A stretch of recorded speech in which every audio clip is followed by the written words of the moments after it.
Buenas noches y bienvenidos a las 5 de las 7. Como cada noche hemos escogido 5 temas importantes de nuestra vida pública para que a partir de ellos podamos hacer un balance de cuál es el estado de nuestro país y con cuánta eficacia y con cuánta profundidad estamos haciendo frente a nuestros desafíos. Para ellos hemos invitado, y para culminar esta semana, a 2 invitados de lujo, porque ambos han sido primeros ministros, quiere decir que han tenido responsabilidades en la cúspide del Poder Ejecutivo y ahora son ambos miembros de nuestro Congreso. Antes de darle paso a ellos, vamos con los titulares de nuestras 5 noticias de hoy. Adelante, por favor. El Ministerio del Interior pasó al retiro a 39 generales de la Policía Nacional. El ministro Carlos Basombrío indicó que se trata de un proceso de modernización de la institución y descartó que la medida se haya tomado como una sanción. Pese a los cuestionamientos del fujimorismo, el presidente Kuczynski aseguró que insistirá en el proyecto de ley que busca reducir el IGB, porque es una medida que apoya al pueblo.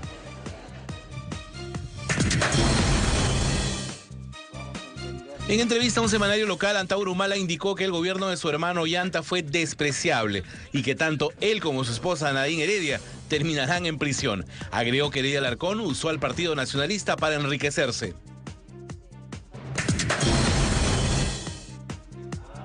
Diversas organizaciones indígenas acatan un paro indefinido en la zona petrolera de los lotes 192 y 8 en la región Loreto. Piden el cambio del oleoducto norperuano, así como la revisión del contrato de Plus Petrol Norte.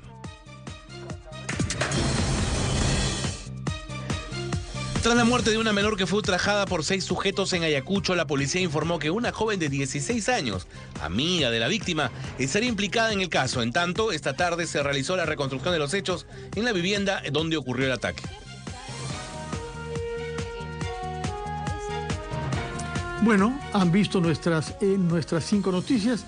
Comenzamos una que tiene que ver con una institución tutelar de nuestra República encargada justamente de garantizar el orden interno de la Policía Nacional. El ministro del Interior, Carlos Basombrío, afirmó que sacar del servicio a 39 generales es un primer paso hacia la modernización y la refundación, dijo, de nuestra policía. Tenemos grabaciones de lo declarado tanto por él como por el presidente de la República, Pedro Pablo Kuczynski. Adelante, por favor. Se retiran de su institución con todos sus grados, honores y prerrogativas institucionales. No existe ninguna sanción contra ellos, ninguna. Es simplemente un proceso de reperfilación de la estructura orgánica por un problema grave creado por el señor presidente Ollanta Humala en su momento, que por decisiones políticas que este gobierno no comparte, infló los grados policiales por razones que él tendrá que explicarle al país en su momento. A mí me da mucha pena eso porque la verdad es que se interpreta como que estos 35, 39 generales han cometido algún error o algo. No es así. Lo que pasa aquí es que el ministro, en el cual yo tengo plena confianza, quiere reorganizar la policía. Menos cabezas, más mandos medios, más inteligencia, más investigación criminalística y por eso es que se les ha pedido que pasen al retiro estos generales. 39 generales de nuestra policía, eso significa 45% del total, es cierto que bastante abultado. Está con nosotros ya el actual congresista Javier Velázquez Quesquen, representante del norte, Lambayeque, pero ya es un congresista con varias legislaturas de experiencia y un paso importante como primer ministro. ¿Cómo reacciona usted, señor Velázquez Quesquen, ante esta noticia del pase al retiro anticipado de 39 generales de la Policía Nacional? Bueno, con sorpresa y preocupación. Yo he venido viendo el desarrollo del ministro actual, Basombrío. He visto con simpatía muchas de las medidas que ha dado, pero yo creo que este paso al retiro por renovación extraordinario que se da tiene que llevarnos a una reflexión. Queremos una policía del Estado peruano o una policía del gobierno. Cada gobierno quiere hacer la policía a su manera, la estamos manoseando. Fíjate, desde el año 89 que integramos la policía en una sola unidad, la Policía Nacional. Durante el primer gobierno de Alan García. El año 89 con Agustín Mantilla, se han dado 12 reorganizaciones. 12 reorganizaciones. Y mira la policía que tenemos. Lo que quiere el señor Carlos Basombrío, y ahora voy a explicar por qué en este punto nos vamos a oponer a las facultades delegadas. Lo que quiere el señor Basombrío, y me parece legítimo, es desmontar la reorganización de la policía que hizo el señor Humala con la dación del decreto legislativo 1149. ¿Y eso le parece mal? ¿Era una buena reforma? No me parece mal, pero me parece que tiene que haber un diagnóstico. ¿Por qué?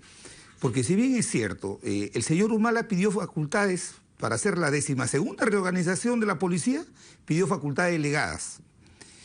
Y creó de 4 direcciones ejecutivas, creó 19 direcciones ejecutivas. Hay la Dirección de Ayuda a la Justicia, imagínate. Entonces, a mí me parece que puede ser legítimo que el ministro quiera reorganizar la policía, o como dice, refundar la policía. El señor Humala habló de la nueva policía y PPK habla de la refundación de la policía. Aquí lo que se trata es... O sea, esta es una reorganización que apunta a desmantelar lo que reorganizó Humala. Vendrá el nuevo gobierno y va a reorganizar lo que reorganizó pero Pablo Kuczynski. Yo creo que es hora de hacer un alto y hacer procesos institucionales. Los pases a retiro por renovación ordinarios son los que se dan a fin de año. Entonces, ahorita la policía está parada. ¿Por qué? Porque han hecho una renovación extraordinaria, han mandado 39 generales a su casa, van a mandar coroneles, comandantes, y los policías ahorita no saben si se van o se quedan. Entonces, siendo legítimo de repente la idea de reorganizar esta burocrática dirección que dejó el señor Humala, yo creo que es hora de hacer un alto. Pero siguen habiendo 45 generales, que es casi tanto como los que habían cuando usted era primer ministro, de manera que no nos faltan generales. No, por eso te explico. Por el número. Te explico. Pero nosotros no hicimos renovaciones extraordinarias. Nosotros no nos echamos 30 generales para poner al señor Raúl Salazar, director de la policía. Mira las contradicciones y que tendrás que explicarlas.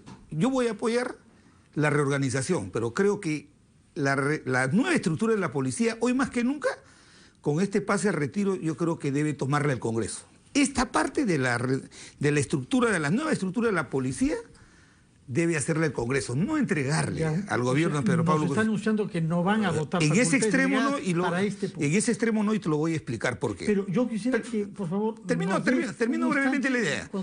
Termino brevemente la idea, algo importante. Hace 8 meses ascendieron 6 o 8 generales y ahora los mandan al retiro. ¿Qué explicación pueden dar eso? Si el mismo director de la policía que los ascendió hace 8 meses, ahora los está mandando al retiro. ¿No te parece que esos son actos contradictorios que tienen que ser explicados? Que es una decisión fuerte, lo es, pero la pregunta es si es negativa o si es al revés, una medida fuerte que puede significar el lanzamiento de una verdadera reforma. Pero para eso recurrimos a la opinión de otro experimentado congresista, puesto que ha sido primer ministro también, y conoce tanto nuestras regiones como la capital, puesto que él es representante por San Martín, señor César Villanueva. Buenas noches. Muy buenas noches. Y su reacción, por favor, ante el anuncio que hizo el ministro de este paso en el retiro anticipado por renovación de servicio de 39 generales de la Policía Nacional. Bueno, era una acción absolutamente previsible. Nosotros tenemos una policía que cumple su rol, pero que obviamente necesita una reingeniería, necesita una reestructuración. Y este primer paso, porque es su primer paso a un proceso de modernización que ha tomado como decisión el Ejecutivo a través del Ministro del Interior, era no solamente previsible, es bueno, hay que aprovechar el momento para lograr hacer una reestructuración completa y una modernización. Cuando usted tuvo poder como primer ministro, ¿se dio cuenta que había un tema con la situación en que se hallaba la Policía Nacional? Sin duda, había un exceso, mucha frondosidad en las cúpulas de generales y más bien ausencia de efectivos en las partes operativas. Así que había que hacer un cambio importante. Y en consecuencia, ustedes como bancada APP votarían por esta reforma, por este tema de Policía Nacional, si es que el gobierno pide facultades delegadas al Congreso para legislar por vía de decreto en esta materia. No, sin duda alguna. Hay una urgencia sobre el tema, uno. Dos, es el Ejecutivo el que tiene que realizar esto para que tenga todas las condiciones de realizarlo y por lo tanto tendrá el apoyo de la parte nuestra, ¿no? Señor Velázquez, quien usted ha hecho referencia a una reforma muy importante de la policía, que es la fusión de los 3 cuerpos que existían antes del 89, PIP, Guardia Republicana y Guardia Civil. Pero no nos ha mencionado ninguna reforma durante el segundo mandato de Alan García. No es opuesto en principio a que se hagan una reforma para darle más eficacia. Sí. Demasiados generales es como tener menos generales. Así, vamos a apoyarlo. Colombia tiene 176 uniformados en la policía y tiene 28 generales. ¿Ya? En Chile no lo comparamos porque Chile es la mitad de la población, tiene 50.000 carabineros y tiene policía de investigación aparte. Yo apoyo la medida, pero yo creo que el procedimiento tiene, o sea, estando de acuerdo con que hay que modernizar la policía, vuelvo a mi primera reflexión. Lo que se pretende hacer ahora con facultades delegadas es modernizar lo que dice César, la policía. Eso lo dijo Humala. El 2013, cuando pidió facultades delegadas, dieron el decreto legislativo 1149. Ya no estaba, señor primer ministro Villanueva. Perfecto. Preciso, que ya no pero estaba. Lo dijo Humala. Se han hecho 12 reorganizaciones. Entonces yo lo que creo es que esperemos que el ministro nos explique y podemos hacerlo rápidamente. O sea, no solamente que esto, yo vuelvo a repetir, queremos una policía del Estado peruano y no del gobierno. Pero ¿por qué presume usted que los cambios que se están haciendo es para tener a una policía al servicio de este gobierno y no del Estado? No es al servicio. No me he expresado bien. Lo que sucede es que no puede haber una visión sesgada solamente de los que están en el gobierno de lo que debe ser la nueva policía para todos los peruanos. Yo creo que el Congreso, donde están todas las fuerzas políticas representadas, con una comisión muy rápida, especial en la Comisión de Defensa, con participación de gente experta, de fiscales, se puede estructurar una policía que pueda perdurar en el mediano y largo plazo. ¿Cuánto tiempo tomaría eso, congresista Velázquez? No más de un mes. Siendo realista. Pero no más de un mes, pero se han hecho... Si la reforma electoral, elegir a un defensor del pueblo toma más de 5 años. Lo vamos a hacer un mes ahorita. Reformar la policía, ¿cuánto les tomaría? No me echen la culpa del gobierno del señor Humala y sus socios. Yo no he sido socio. Lejos de mí. Yo no he sido socio del señor Humala. Pero te quiero decir lo siguiente. Y creo que socios tampoco hay aquí nadie que haya sido, presente. No, pero te digo... No, yo no me refiero... Colaborador, pero socio. No están los de Perú posible. No están los de Perú posible. Pero yo te quiero decir lo siguiente, han habido 12 reorganizaciones y yo creo que siendo legítimo el interés de tener una policía moderna, hay que hacer una discusión, de verdad. Cada 5 años el gobierno que viene y dice, ¿cómo enfrento a la seguridad ciudadana? Mando 39 generales a su casa, ¿eso lo resuelve? No creo que lo resuelva. Señor Villanueva, como ve usted, el señor Velázquez Quisquén tiene el temor de que sea una nueva reforma de fachada, que esto sea politiquero y que no haya un consenso y una visión de Estado tras estas medidas que se anuncian. ¿Cómo ve usted el asunto? A ver, yo creo que la reforma que se hizo para fusionar las tres armas, ¿no? Las 3 armas ha sido muy positiva. De allí lo que ha faltado es perfeccionar varias cosas, especialmente el área de investigación, ¿no es cierto? Se hubiese dado más fuerza. Pero ya estamos en el tema ahora tenemos una urgencia. Yo creo que los pasos que está dando Basombrío son pasos buenos. Tiene la asesoría, según lo ha mencionado ahora públicamente, que es lo que yo me he enterado del general Naranjos, que renovó la policía Colombia con mucho éxito, y es bueno traer las experiencias buenas. Y yo creo que no hay que perder mucho tiempo, sin duda. Obviamente que tiene que informarnos al Congreso y nacionalmente también en qué consiste toda esta reingeniería, porque no está haciendo las cosas a la sombra ni de forma secreta, pero hay que ganar tiempo. Velázquez y hay tiene que temor de que si se delegan facultades para que vía decreto y no ley sea arreglado en este problema, haya menos debate técnico y más decisión política que no apela a un consenso nacional. ¿Comparte usted ese temor? No, yo creo que por las características del problema, la urgencia del tema, estas facultades que está solicitando debe dárselas, pero obviamente monitorear, seguir, pedir la información que corresponde, pero no hay que perder tiempo, uno, y el Ejecutivo tiene que tener pero dice ahora que solo las un mes, condiciones. y nos está prometiendo que en un mes sacan una ley sobre este tema. Quiero decir lo siguiente. Hay varias medidas para enfrentar el crimen callejero y el crimen organizado. Hay varias medidas, algunas tenemos que otorgar rápidamente que son urgentes, pero acá lo que se trata es, ¿qué ha dicho el presidente Pedro Pablo? Quiere refundar la policía. ¿Quiere refundarla por 5 años?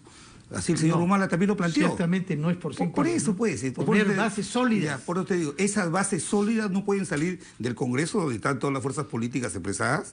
¿Acaso el Congreso es un obstáculo? Pero ¿acaso las bancadas que tienen mayoría en el Parlamento no quieren una policía moderna que sea eficaz? ¿Está seguro de que se podría aprobar una ley en un mes, señor? No soy apocalíptico. Fíjese usted. Decían que no se iban a dar la confianza al gabinete, y este es el gabinete que más confianza ha recibido. Bueno, pero eso en los últimos 20 años. Rápidamente. Pero discutir los artículos. No. Yo lo que me refiero es lo siguiente. El señor Humala, hay 12 reorganizaciones de la policía después que se unificó la policía. 12. Y siempre el discurso ha sido, queremos la policía moderna refundar. Y cada 5 años modificamos la estructura de la policía, manoseamos a nuestra Policía Nacional. Las decisiones políticas y de gobierno manoseamos a una institución que es fundamental en la lucha contra el crimen. Entonces yo lo que planteo es que nos hagamos una pregunta. ¿Queremos una policía del Estado peruano donde participe el Poder Legislativo, el Ejecutivo, el Judicial en la construcción de su estructura? Y los ciudadanos. Exactamente. Ya. ¿O queremos una policía del gobierno? De repente la buena voluntad de Basombrío modifica, claro, la reduce y viene otro nuevo en 2021 con otro enfoque. Vuelve el señor Humala y dice, no, quiero la del 2010. No es porque esto se ha hecho por ley con el apoyo de usted y del APRA, que no tenemos el riesgo que dentro de 5 años salga Esto se ha hecho con facultades delegadas a las que nos opusimos nosotros. Entonces, yo no quiero, fíjate, mira, el señor Basombrío está haciendo bien las cosas, pero no es una obra perfecta. Mira lo que ha pasado con el famoso Escuadrón de la Muerte. Ahora lo han reducido a un grupo irregular. Todavía no hemos visto por eso, pues, entonces, yo creo que nadie en el Parlamento se va a oponer a que construyamos instituciones fundamentales para enfrentar el delito. Pero yo creo que hagamos pensando ya en el mediano y en el largo plazo, respetando las instituciones. Señor San Martín, hemos escuchado a Villanueva de San Martín. Perdón, Villanueva, No representante de San Martín. Quería es. Preguntarle, usted ha sido presidente de la región de San Martín. Así es. Cuando era presidente, ¿cuál era el primer problema que tenía usted en su relación con la policía? Bueno, el problema en el fondo no. Lo que pasa es que el sistema armado para la seguridad ciudadana regional no era el más adecuado, ni para la seguridad ciudadana regional, provincial, porque las presidían el gobernador, que se llama ahora antes presidente regional, el alcalde, pero eran generales en ejército, porque no había ninguna disposición de otra naturaleza que simplemente coordinar algunos hechos. Y como sucede una visión absolutamente sectorial en este país, cada uno obedece a su sector. Y la policía obviamente tiene sus canales adecuados que no obedecían ninguna otra orden que no sea... No había coordinación con usted. Había la coordinación, pero más a un nivel casi amical que un sistema.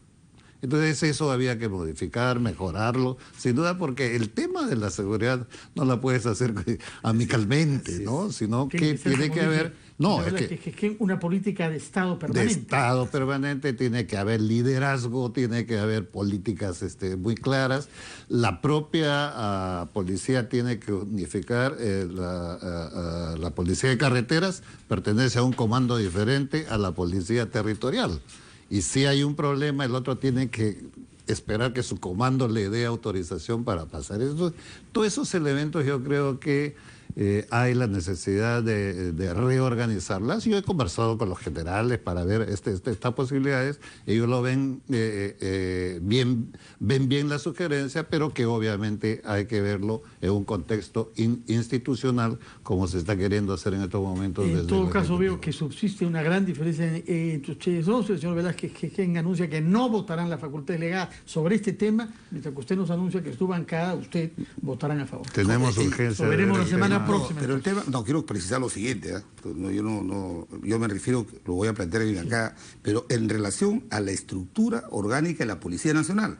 Las otras medidas de seguridad ciudadana que plantea el ministro, obviamente si son urgentes le vamos a dar la decisión, pero lo que yo quiero decir es lo siguiente: hagamos una estructura de la policía para el Estado peruano, no para el gobierno de turno. He hablado de 12 reorganizaciones, de repente preñadas de buena fe, pero con una visión sesgada de un gobierno. Pueden tener los mejores asesores, pero ¿por qué el Congreso no puede estar debidamente informada? Y además, ¿por qué el Congreso no puede asumir sobre sus hombros la responsabilidad de estructurar una Policía Nacional que trascienda a cualquier gobierno? Entonces, eso es... Pero no es porque sean facultades delegadas que no asumen la responsabilidad también, porque tiene que votarlas y puede modificarlas. Claro. O sea, no es que está firmando cheque en blanco. Claro, usted, por supuesto. si Ahora menos que nunca va a haber cheque en blanco, porque si se da facultades delegadas, el Congreso, la oposición tiene mayoría y va a poder corregir los excesos que pueda cometer en materias y en plazo. Que es quien promoverá que en su bancada y quizás en otros, solamente en este tópico sobre este punto preciso, reforma de la policía, sea no las facultades delegadas. Hacemos una pausa y regresamos con nuestro segundo tema.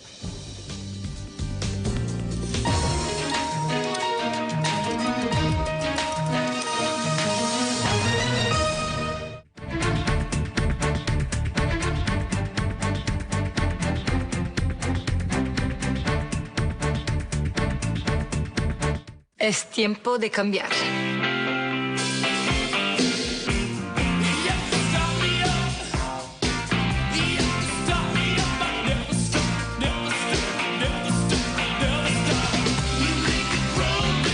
Encuéntrenlos todos en Saga Falabella y en sagafalabella.com.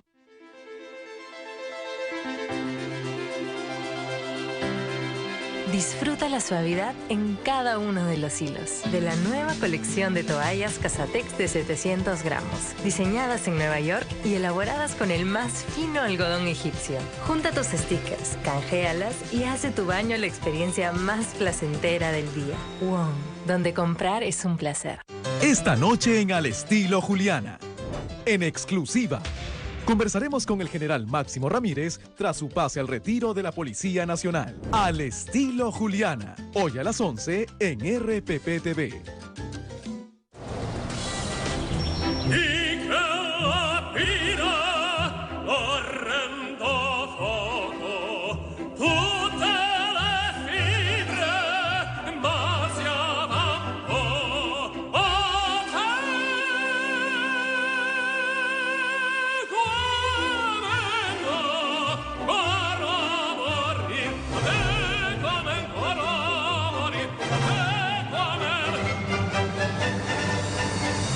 Este 9 de octubre será la maratón RPP Scotiabank.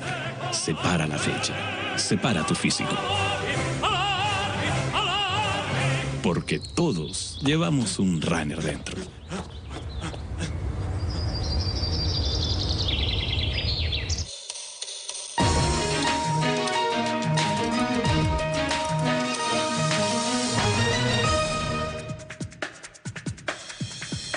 Nuestra segunda noticia tiene que ver con otro tema muy importante también, en que el Ejecutivo necesita del Congreso para que se apruebe su proyecto. Se trata de una reducción por ahora de un punto porcentual del IGB en Impuesto General a las Ventas que ha reiterado el presidente Pedro Pablo Kuczynski el día de hoy. Tenemos sonidos de lo que dijo esta mañana en RPP. Adelante, por favor.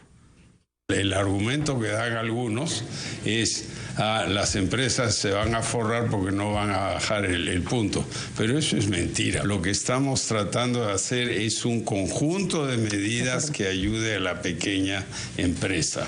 Esta baja de impuestos, créditos tributarios si contratan más trabajadores con beneficios, el IGB es parte de eso. ¿no? Entonces yo sí creo que tenemos que persistir, se requiere una ley del Congreso y insistiremos y enviaremos una ley aparte si es que no lo quieren incluir en las facultades. De manera que tenemos sobre ese tema también una cierta oscilación entre facultades sí, facultades no. Señor Velázquez, que en facultades sí, en esta materia. El gobierno no ha sido consistente en la propuesta y en poder explicarle, no solamente a la representación nacional, sino a la mayoría de los economistas, el verdadero impacto que significa reducir un punto del IGB en lo que puede implicar la reactivación de la economía. Nosotros lo bajamos de 19 a 18. Y después se demostró que el impacto del crecimiento era por el Producto Bruto, no era por el menor ingreso. El temor que tenemos es que el impuesto se quede en medio camino, se quede en los productores y no llegue a los consumidores. No hay mecanismos que puedan meter. Pero el presidente dijo claramente que la nota que nos llegará con la electricidad, con el agua, con el teléfono, esas facturas bajan 1%. Pero las industrias también no pagan. Pero quizás otros gastos no se van a repercutir, no nos bajarán en los restaurantes, pero algunos sí. Hoy día hizo una reflexión, porque esta no es idea mía, el economista Adrián Sen, que no es de izquierda. Y él dijo, el gobierno de Humala, para reactivar la economía, entendió que debía bajar el impuesto a la renta. Y lo han bajado del 30 al 28 y al 2019 llegará al 26%. Pero ha sido un desastre. El mecanismo de reducción de ese impuesto para reactivar la economía, al contrario, nos han dejado un gobierno estancado. Entonces, si ya el fujimorismo, que tiene mayoría calificada, ya ha dicho que no va a apoyar en eso, me parece que es un acto de provocación. Lo que no va a apoyar como facultad delegada, pero que los argumentos técnicos serán estudiados detenidamente. Entonces, a mí me parece que por la vía del proyecto de ley que ellos presenten, ya si va el proyecto, va a la comisión, ahí lo dictaminan, ahí irá el ministro de Economía, explicará y va al Pleno, y en el Pleno trataremos el tema.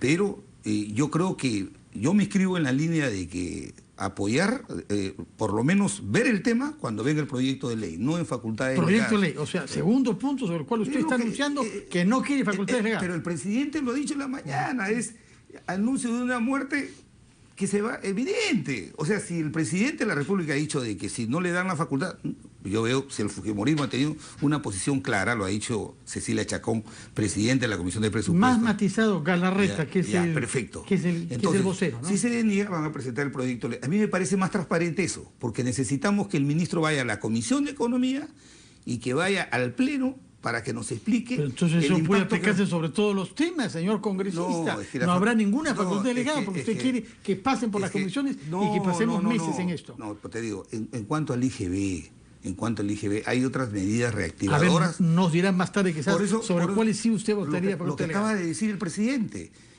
Incentivos a la empresa, o sea, incentivos tributarios a las empresas que contratan formalmente trabajadores. ¿Cómo no vamos a apoyar eso?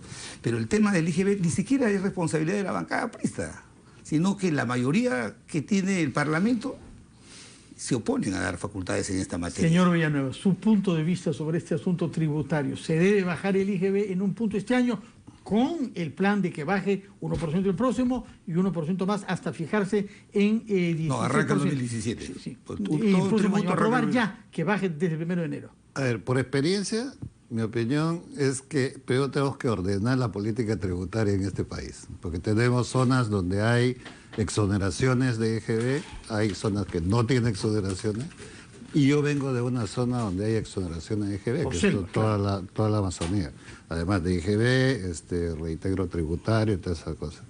En la práctica, el beneficio no ha sido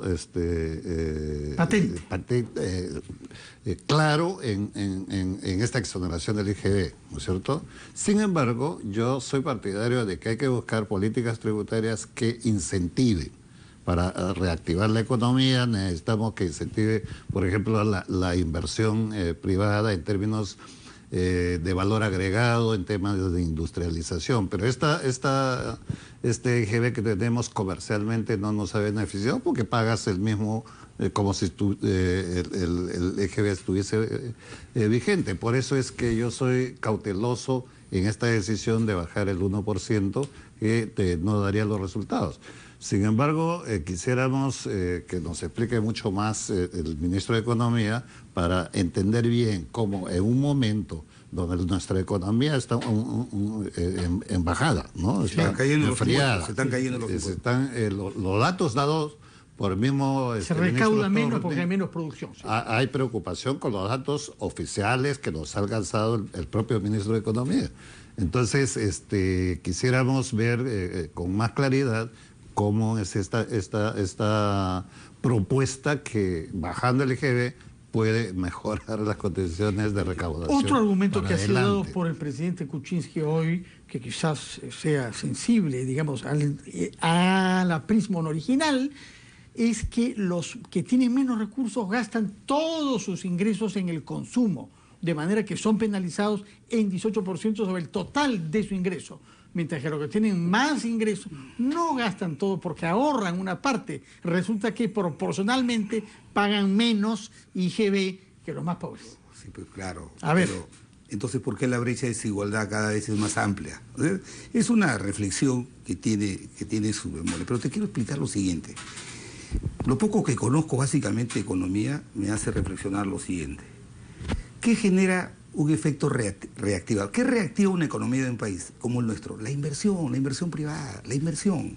Entonces, en un escenario en que todos los tributos, su recaudación se está cayendo, entonces queremos que nos expliquen, que nos convenzan en el Congreso. Por eso es mejor que vayan por el proyecto de ley y no por las facultades delegadas, donde se van a ver muchas materias, una de ellas es el IGB. Pero lo otro es la reflexión que ha hecho el exministro Carranza. Ministro, con él recordemos. ¿Qué es importante? ¿Dejar de recaudar 2.500 millones de soles aproximadamente, que es un punto del IGB? ¿O esos 2.500 millones meterlos, por ejemplo, en ampliar la frontera agrícola en 200.000 hectáreas que generan 500.000 de empleos? Pero no se excluye una cosa con la otra. No se puede negar que hay un plan de aumentar la inversión pública. Pero si tú dejas de recaudar 2.500 y eso... Si esa recaudación tú la trasladas, no como lo ha hecho el irresponsable del gobierno del señor Humala, que lo ha trasladado a crear 31 programas sociales, a aumentar los sueldos públicos y a dilapidarlo haciendo compras militares, sino si tú esos recursos los utilizas eficientemente en el gran déficit de infraestructura. Mira, la proyección de crecimiento en infraestructura en relación al PBI, el gobierno de PPK ha proyectado 5.5% del PBI. Enorme. ¿Sabes cuál es el déficit de infraestructura en Perú? 30% del PBI. Entonces, 60.000 millones de dólares de déficit para un PBI de 200.000. ¿No te parece que al ciudadano de a pie le convendría más que no haya esta congestión vehicular, que tenga más bienestar, que haya más carreteras, mejor infraestructura, para que no pierdan las 2 o 3 horas de llegar de un lugar a otro? Pero no se puede negar que el proyecto de aumentar las inversiones públicas, aligerando el SNIP y modificando el sistema de proinversión, es una prioridad. ¿Cómo ve usted este tema, señor Villanueva? ¿El ajuste del SNIP? Sí. ¿O el IGB? No, del IGB siempre. Facultades delegadas o no, porque en realidad estamos en el mismo tema de fondo. Sobre el IGB. A ver, yo lo que creo es, yo no especulo. Veo sobre resultados. El propio Estado no ha cumplido nunca cuando ha tenido que bajar el tema de los precios. El caso del combustible, por ejemplo. Lo ha mantenido en los mismos precios y no lo ha bajado. 1. 2. En Selva no es que nos bajen el 18% los precios de los productos. No impacta. Entonces, pero sí ciertos servicios, electricidad, agua... teléfono. Nosotros pagamos el servicio más caro del país en Amazonía. Ahora hay algunas excepciones, pero lo que quiero decir es, no es que estamos a rajatabla oponiéndonos a una propuesta de esta naturaleza, sino que nos demuestre dónde y cómo se ha dado resultado, porque tenemos la responsabilidad de acompañarlos, pero acompañarlos positivamente, ¿no? Sabiendo de que efectivamente va a haber resultados importantes sobre eso.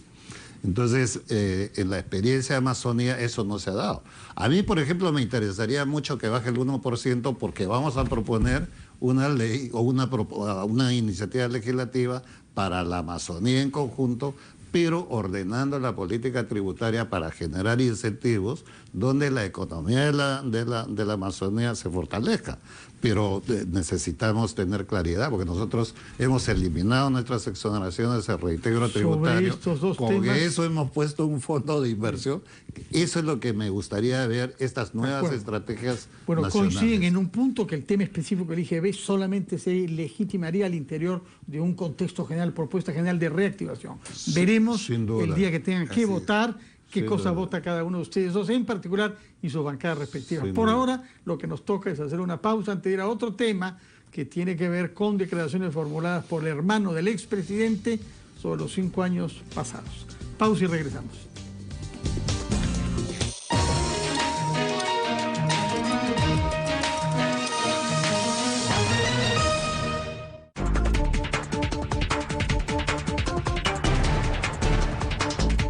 Los titulares llegan gracias a Caja Arequipa. 18 días después de ser brutalmente agredida por su pareja en Tumbes, la joven Milagros Rumiche fue dada de alta en el hospital Hipólito Unanue.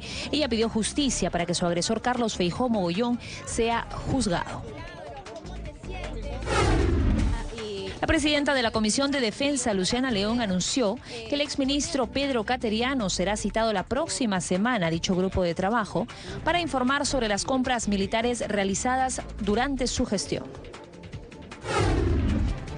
Juan Carlos Solazábal Vázquez, alias Ñoño, integrante de la banda criminal Barrio King, fue capturado por agentes de la DIRINCRI y de la Dirección General de Inteligencia del Ministerio del Interior. Este sujeto figuraba en la lista de los más buscados y las autoridades ofrecían una recompensa de 10.000 soles por su ubicación. La fiscal penal de Ayacucho y representantes de la policía realizaron la reconstrucción de los hechos del caso de la adolescente de 15 años que fue ultrajada en una vivienda en Ayacucho y que posteriormente falleció. El torero peruano Andrés Roca Rey, corneado de manera espeluznante en la corrida de ayer en Palencia, norte de España, recibió hoy el alta en el hospital Río Carrión.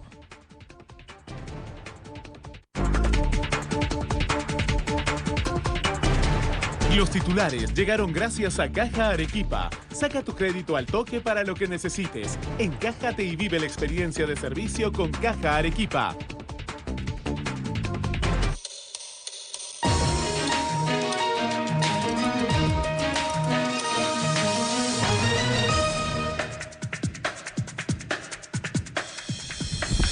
El tercer tema, como hemos anunciado, tiene que ver con declaraciones bastante furibundas que ha prestado el señor Antauro Humala desde la cárcel sobre su hermano, sobre su cuñada, sobre varios incidentes políticos y hasta criminales, por decir las cosas con toda claridad, cometidos en el contexto del régimen pasado. Parece que el encono contra los Humala fuese un factor de unidad de nuestra clase política. Hace 2 días hubo un voto por 115 contra 0 a favor de una investigación, investigación específica sobre usurpación de poderes o actividades vinculadas a ellas por parte de Nadine Heredia. Señor Velázquez, ¿qué es quien leyó usted la entrevista que ha dado Antauro Humala? Sí, sí. ¿Salió con un cierto disgusto? No me llama la atención. Es una familia muy especial, ¿no? El papá del presidente Humala también, durante el gobierno y luego dejado el gobierno por su hijo, ha hecho declaraciones, no del calibre de este señor, pero la verdad que esperemos que en el futuro no vuelva a una... ¿Es pura hostilidad intrafamiliar o es política lo que Antauro Humala está haciendo? Yo creo que lo que parte de eso es la frustración, primero de que el señor Humala fue responsable, fue coautor del hecho que pasó del Andahuaylazo. Y lamentablemente a veces este tipo de procesos penales se ven perturbados por la influencia política. El señor era un candidato y el que ha asumido toda la responsabilidad de los 4 policías asesinados ha sido Antauro Humala. No sabemos, creo que no está confirmada la responsabilidad. Usted recuerda ¿cómo que no está confirmado? a Aya de la Torre se le han atribuido muchas responsabilidades sobre insurgencias populares. No especulo. Sí. ¿Y por qué está condenado a 19 años? ¿Por qué está condenado? No, yo hablo sobre Ollanta. Usted dice que es Ollanta el coautor. No, lo sacaron del proceso con habeas corpus. Sí, pero al margen de eso, quiero decir lo siguiente. Creo que es parte de esta frustración, de este resentimiento que hay. Evidentemente no deja de tener resentimiento, razón. Hay un resentimiento. Sí, pero no deja de tener razón que el gobierno de Humala ha sido un desastre en el tema político, económico y social. Las cifras lo muestran. Y en tema de la relación con la familia ha sido, lo dicen, no solamente Antauro, sino el papá, lo ha dicho en su momento. Pero también tiene otro ingrediente. Este señor se está desmarcando del desastre de la gestión de su hermano porque es evidente que aspira a participar en la vida política. Creo que en el 2019, 2021 va a salir en libertad y va a ser un actor político que va a tratar de capitalizar toda la gente que siguió en su momento al señor Humala. De tal manera que estas son... etnocacerismo, duro y puro. Exactamente, porque no están actuando en la zona donde hay conflictos sociales, ahí el etnocacerismo tiene una participación muy activa. En la paralización de los proyectos mineros han tenido una participación reservistas activa. De la Fuerza Armada inclusive, ¿no? Exactamente. Entonces, yo creo que tiene más o menos estas dos lecturas que te doy, esta entrevista que hago el día de hoy en este semanario, en el sentido que refleja la fisonomía de una familia cuyas relaciones son un poco complejas. Lejos de ser modélicas, ¿no? Señor Villanueva, ¿usted pudo leer la entrevista o prefirió mantenerse distante? No, la he leído muy rápidamente, ¿no? Es sin duda un tema penoso primero por lo familiar, ¿no? Hay que reconocer ese hecho, pero sin duda también es un hecho político, ¿no? Uno puede condenar, ¿no?, la manera como estas relaciones se dan, pero en cualquiera de los casos es un hecho político. Ahora, ¿cómo explica usted que el señor Humala y con la aprobación sin duda de su cónyuge hayan escogido a alguien como usted para ser primer ministro que no era del círculo íntimo, que no era un incondicional, que no era un áulico? ¿Cómo esas mismas personas han podido no evolucionar en el sentido que se teme ahora, que algunos afirman? Porque escogerlo a usted como primer ministro era una prueba de buena fe, dado, repito, de que usted no era un hombre sometido a ellos en principio. Así es. Hemos conversado bastante con el presidente o el expresidente Ollanta en sus visitas a las regiones. Yo fui también presidente de la Asamblea de Gobiernos Regionales. Apuntalamos juntos algunos programas de alta prioridad para el país, como unir a las regiones con el Ejecutivo, por ejemplo, para bajar el tema de la desnutrición crónica infantil. Hay la necesidad o había en ese momento, en las conversaciones obviamente, la visión de descentralizar mucho más el país, los polos de desarrollo. Este país es en realidad, bendito por Dios, de un potencial gigantesco, pero con un esquema absolutamente centralista que lo frena, ¿no? Esperamos que eso se pueda superar. Entonces, parte de esas conversaciones fueron los motivos de un acercamiento para ver esta posibilidad de articular el país. O sea, que usted fue seleccionado por el señor Ollanta Humala como un análisis de estadista. Esta es una persona que ha dado pruebas de honestidad, competencia, carisma. Aunque no es un amigo, aunque no conoce a mi esposa, yo lo quiero nombrar. No, sin duda, nosotros hemos tenido largas conversaciones sobre estos temas de desarrollo, ¿no es cierto? Entonces, sobre esa base y en la buena fe de tratar de hacer un esfuerzo gigantesco para el tema de la descentralización del país, convinimos en esta invitación. ¿Qué cosa pasó? ¿Por qué esta opción por usted termina en un fiasco al cabo de pocos meses? Bueno, está a público las razones, ¿no?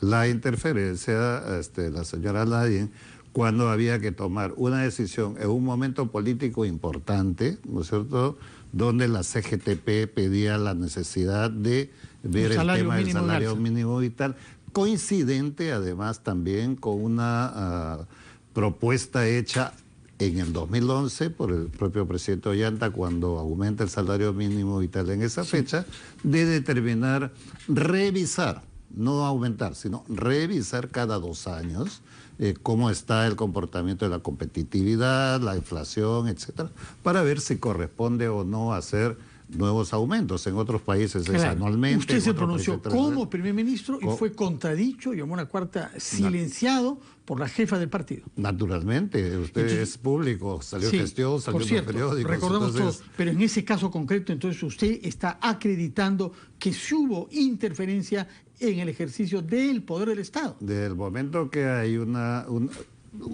opinión de una persona, un ciudadano, es respetable, se escucha, pero en este caso la señora Nadine intervino varias veces por los medios y ya no es una persona común y corriente, es la esposa del presidente quien toma esta determinación. Y las políticas públicas se toman a partir del presidente del Consejo de Ministros. Los ministros somos responsables de lo que se determine políticamente. ¿Usted pudo escoger, como pide la Constitución, a sus ministros, a los ministros de su gabinete? No se llegó a hacer porque yo llegué a un momento complicado, que en esos momentos había el tema de López Meneses, en ese momento teníamos el tema de la Haya, que teníamos que buscar más bien una serenidad en el país, una unidad en el país.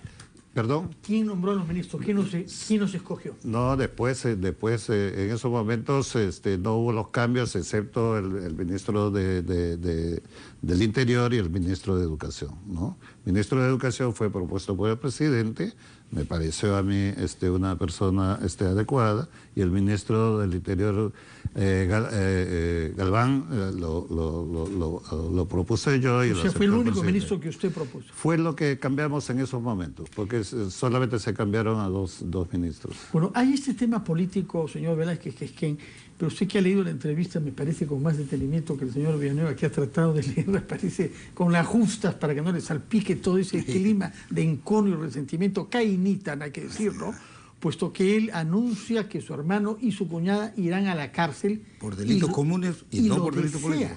Y lo desea, no solamente que cree que va a pasar eso, sino que es lo que él desea.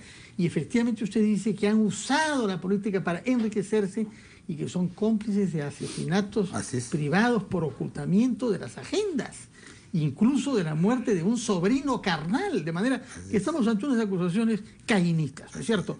Bueno, ¿es política también? ¿Así se hace la política con esos enconos? No, los humanos hacen así la política. Los humanos han hecho eso en la política porque... Los Humala, acá usted el gorro que les ha puesto que la señora Heredia sufre del síndrome de Ibris y que lo sabía todo y todo lo hacía y es grave las acusaciones que hace. Él dice, irán presos por delitos comunes y no por políticos, y dice además, fíjate, se nota que ha leído con mucho detenimiento además dice que el caso Fasabi del seguridad y el caso del sobrino de el hijo de la hermana que está en Europa, tienen mucho que ver con las agendas. O sea, está dando materia para investigar. Por eso yo llamé la atención cuando se puso en debate esto de la llamada usurpación de funciones. Yo creo que en temas concretos de investigación se va a ir decantando cuál ha sido el nivel de participación de la señora Heredia. Este país a veces se lo ha tomado con un poco de diferencia. Esta afectación a la institucionalidad, que nos hayamos acostumbrado a decir la pareja presidencial, que está bien que la señora... ¿Quién inventó la expresión? Esa expresión pareja presidencial. Él decía... ¿Quién la inventó? El señor el señor Humala decía que su gobierno era familiar, pero el presidente García habló de la reelección conyugal, porque comenzaron a elaborar el proyecto para que ella, a los Kirchner en Argentina, ella lo sucediera en la continuidad, pero... Tenemos que ir a una pausa, pero quisiera, señor Villanueva, que nos diga algo que nos saque de este pantano de enconos y resentimientos. Cuéntenos la política vivida como presidente de una región como San Martín, que derrotó al narcotráfico, que aumentó su superficie agrícola, que bajó la delincuencia. Esa política que usted conoció, ¿se puede ver plasmada a nivel nacional o estamos obligados a ser víctimas, como lo decía Jorge Basadre, del faccionalismo, inclusive al interior de las propias familias? Todo lo podemos recomponer. Sin duda, mira, este Congreso que ha terminado con 8% de aprobación. Y aparte de la calificación, obviamente, que tiene el Ejecutivo, que todos lo conocen. Pero eso ha sido porque se ha seguido una política totalmente confrontacional. En esta etapa hay que tener un poco más de optimismo porque tienes un Congreso que pese a las diferencias, pese a la conformación misma que tiene, con una mayoría absoluta de Fuerza Popular, una presencia minoritaria del Ejecutivo a través de PPK, además de las otras bancadas que nosotros componemos. Puede ser un escenario bastante difícil, complejo. Y sin de embargo, hecho, hay mucho más aprobación ahora, ¿no? Exactamente. Y lo veremos cuando haya que votar facultades delegadas. Pero, ahí veremos el voto que va a hacer Javier Velázquez, que aunque ya nos ha anunciado sobre 2 puntos, y el voto que hará usted. Tenemos que hacer una pausa, pero no realmente porque regresamos con más selva. Ya no su región de Martín, sino Loreto, donde hay un malestar en comunidades, en Urarinas, por el derrame de petróleo de nuestros ríos purísimos. Pausa y volvemos con nuestra cuarta noticia.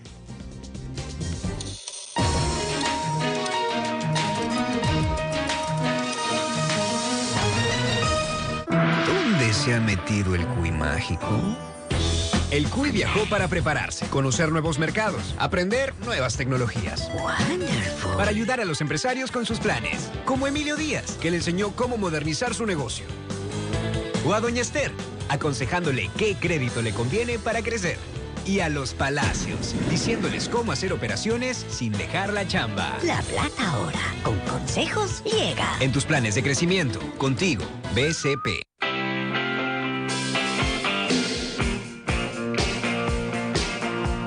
Encuéntrenlos todos en Saga Falabella y en sagafalabella.com. Ella logra que sus invitados lo cuenten todo. ¿Hay mucha homofobia en su bancada? No, para nada, porque incluso el tema está en el plan de gobierno de Peruanos por el Cambio. ¿Por qué no acepta el matrimonio gay y sí la unión civil? La institución del matrimonio está concebida de acuerdo a nuestra Constitución entre un hombre y una mujer. Considero de que esa institución no necesariamente tiene que ampliarse a otros supuestos. Milagros Leiva. No hay un marco normativo que proteja a las parejas del mismo sexo. Si tengo a una población que está decidiendo y está diciendo, oigan, la figura del matrimonio no la toquen para estos efectos. ¿Pero la población lo está decidiendo o los congresistas? Todo se sabe. De lunes a viernes a las 9 en RPP TV.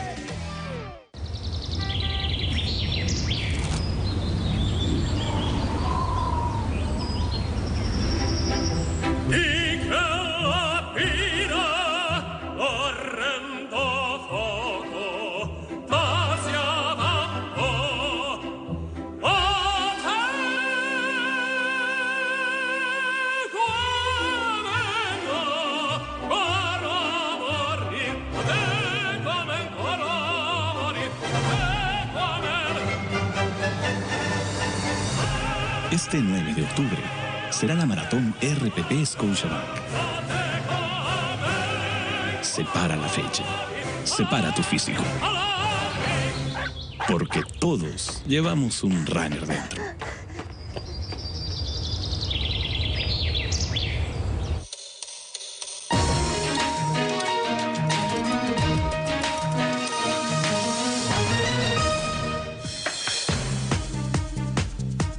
Nuestro cuarto tema tiene que ver con un movimiento social declarado hoy, un paro indefinido en Loreto, distrito de Urarinas, para protestar contra la contaminación producida por los derrames petroleros. Esto ha significado que hay bloqueo no de carreteras, sino de ríos. Se trata de la cuenca del río Marañón y estamos ante una exigencia de un tipo de diálogo distinto que no repita el mismo modelo del régimen anterior. Esta queja seguramente que lo hará contento, señor Velázquez, que se critique la manera como el gobierno anterior abordaba el reclamo social.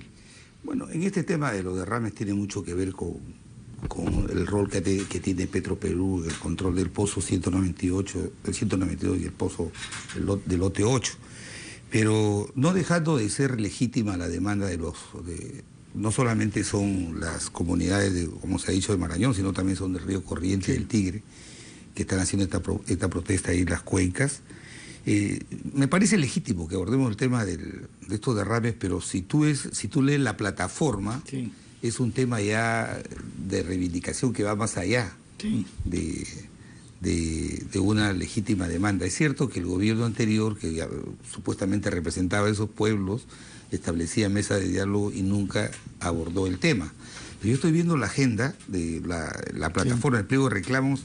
Dice, seguridad integral en la actividad petrolera, en el lote 192.8, me parece bien, eso hay que... Pero dice, cambio del oleoducto, revisión del contrato de Plus Petrol. Plus Petrol acaba de sacar, todos sus trabajadores ya han tomado la base petrolera, la acaban de tomar las comunidades, eso es muy delicado. Dice, aprobar o crear una ley de monitoreo ambiental, compensación del Estado a los pueblos indígenas, están viendo compensaciones. O sea, esta plataforma no se va a resolver de la noche a la mañana. Tiene que haber verdaderamente un compromiso de parte del gobierno central para establecer un diálogo que sea fructífero, que dé resultados y una mesa que sea la mecedora, como sucede. Señor Villanueva, ¿qué cosa debe hacer el gobierno para hacer frente a este reclamo social con eficacia? 40 años que el Estado ha sacado el petróleo de la Amazonía, pero no le ha devuelto los beneficios del desarrollo a estas comunidades.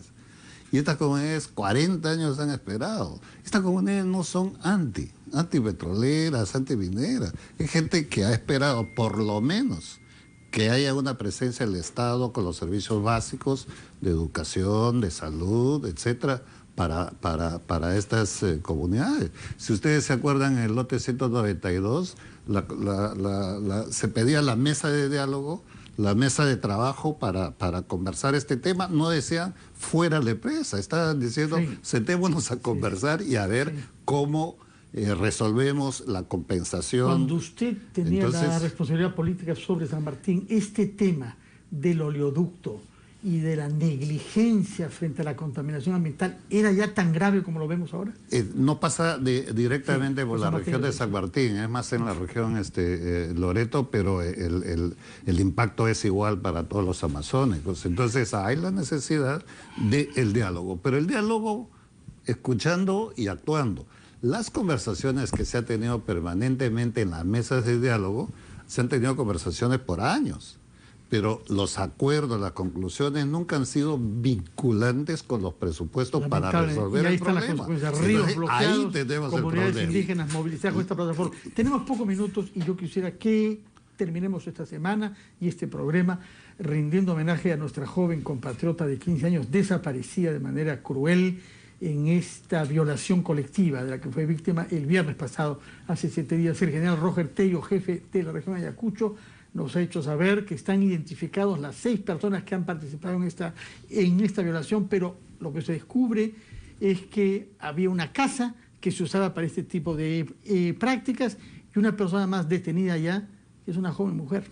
Menor de edad. Menor de edad. Primero, indignación, ¿no? Y exhortar a nuestra Policía Nacional que en homenaje a esta chica muerta y ultrajada sexualmente, capturen a esos 2 sospechosos que todavía están prófugos y que los pongan a buen recaudo. Y lo que llama la atención, que los autores centrales son ya menores de edad y que obviamente sobre ellos por la propia legislación no van a ir a un centro penal, sino van a ir a centros supuestamente donde los van a rehabilitar. Pero yo quiero llamar la atención de lo siguiente. Este ultraje sexual se dio en una casa donde supuestamente los padres habían salido a trabajar. Y este chico era un menor de edad. Esto tiene que llevarnos a una reflexión más profunda.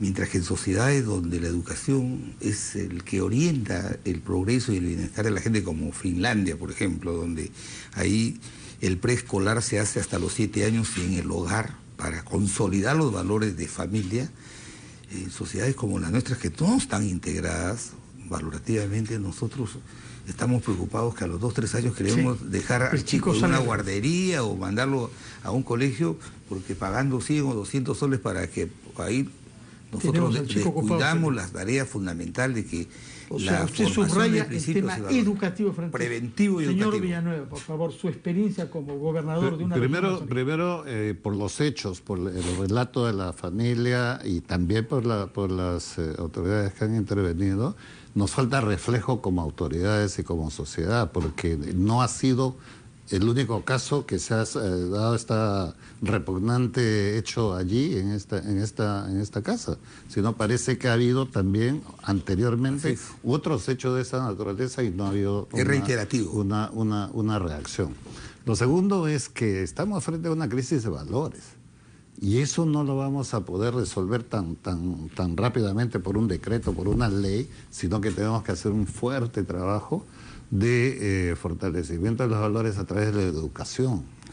La educación va a tener que ser el camino por donde vamos a ir y obviamente tener que sentirnos totalmente indignados por una conducta. Quedaremos con esa palabra, naturaleza, no solamente por su importancia, educación, sino porque coinciden finalmente en que el tema de fondo para este tema es educación. Es lamentable hallarnos ante esta situación. Nuestros mejores sentimientos para los familiares de esta niña y para todas las mujeres de nuestro país víctimas de la falta de valores de la que habla el señor Villanueva, de la desorientación de una juventud que verdaderamente está dando muestras de las peores formas del machismo y del uso de la mujer como objeto. Así es. De manera que ojalá que nos inspiremos para buscar soluciones y que nuestros jóvenes tengan modelos que imitar de la parte de ustedes también congresistas. Cuando nos vean realmente sentir nuestro país, amarlo y quererlo mejor. Muchas gracias por su presencia, que tengan un buen fin de semana y les damos cita a una nueva versión de las 5 a las 7 el próximo lunes a las 7 de la noche. Buen fin de semana.